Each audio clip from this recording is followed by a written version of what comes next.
Rusya, Türkmenistan'dan bir ayda ikinci ihracat uçuşunu gerçekleştirdi.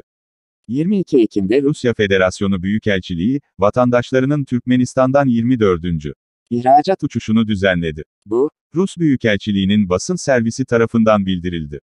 178 yolcu, Sibirya Hava Yolları'nın S-78.536 sefer sayılı uçuşuyla Moskova'ya Türkmenabat Uluslararası Havalimanı'ndan hareket etti. 22 Ekim'de yapılması planlanan uçuşla ilgili daha önce duyuru yapmıştık. Türkmenistan'dan Rusya'ya son ihracat uçuşu 15 Ekim'de düzenlendi. Bir hatırlatma olarak, küresel salgın nedeniyle Mart 2020'de Rusya ile düzenli uçuşlar askıya alındı.